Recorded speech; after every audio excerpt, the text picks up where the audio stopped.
दादी की कहानियों में गंगा, गोदावरी, कृष्णा, कावेरी, सरस्वती आदि नदियाँ हैं। ये जीवन दात्री हैं। आस्था का केंद्र है नदियाँ। नदियों का जल पावन निर्मल है।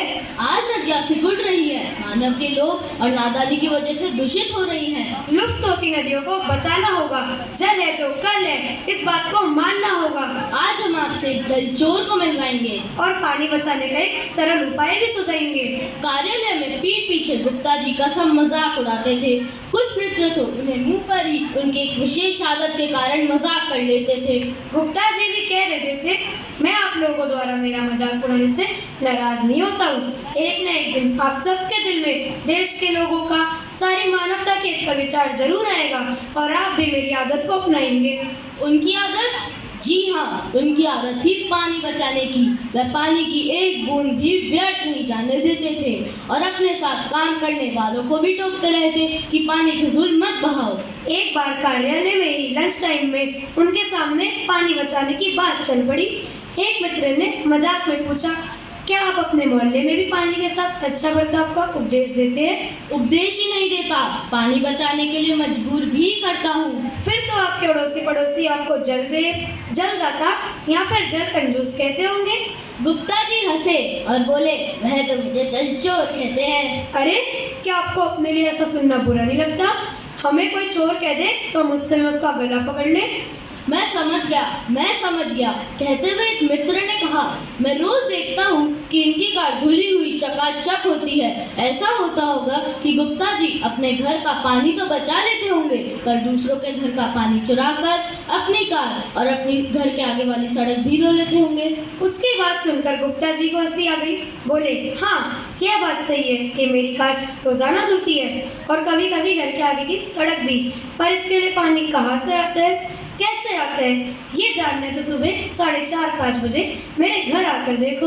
दोस्तों की उत्सुकता बढ़ गई। कई एक साथ बोले, नहीं, हम वहाँ तक जाएं और आपके घर तक आए, हमारे लिए मुश्किल है। आप यही बता दें कि आपके पास इन कामों के लिए पानी कहाँ से आता है, हम मान लेंगे, क्योंकि हम जानते हैं कि आप झूठ नहीं बोलते हैं और चोर तो बिल्कुल नहीं है। गुप्ता जी ने बोला, जब कोई मोहल्ले वाला मुझे जल चोर कहता है तो वह भी हंसता है और मुझे भी हंसी आ जाती है। हमारे मोहल्ले में सभी घरों के ऊपर पानी को स्टोर करने के लिए टंकियां बनाई गई है।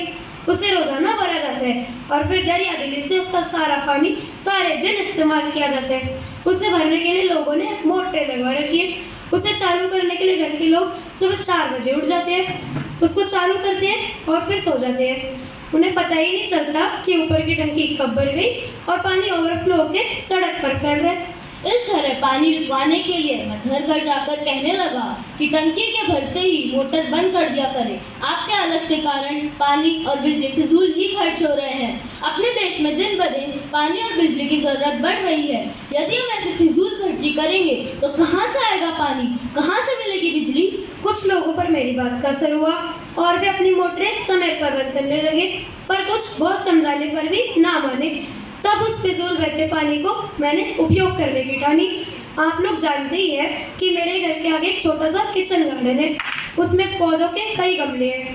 मैं उस फिजूल बहते पानी को अपनी बाल्टियों में भरता हूँ और किचन गार्डन तथा पौधों में लगे गमलों की सिंचाई करता हूँ। घर से दूर बह रहे फिजूल पानी का उपयोग कार धोने में करता हूँ। कार चलाकर वहाँ तक ले जाता हूँ। पानी ओवरफ्लो हो रहा होता है। इस तरह उन घरों के लोगों को पता ही नहीं चलता और उनके फिजूल बहते पानी का उपयोग मुफ्त में ही कर लेता हूँ। हाँ, कुछ मोहल्ले वासी जो सुबह की सैर पर निकलते हैं वह मुझे मजाक में जल चोर जरूर कहते हैं। मेरी इस जल चोरी की कहानी मोहल्ले में फैली तो कुछ और लोग भी अपनी मोटरें समय पर बंद करने लगे, पर मुझे अब भी कभी कभी कई जल चोरी का मौका मिल ही जाता है। सुबह की सैर हो जाती है, कसरत हो जाती है और पानी फिजूल बह जाने से भी बच जाते हैं। ऐसे में जल चोर कहलाना मुझे बुरा क्यों लगे?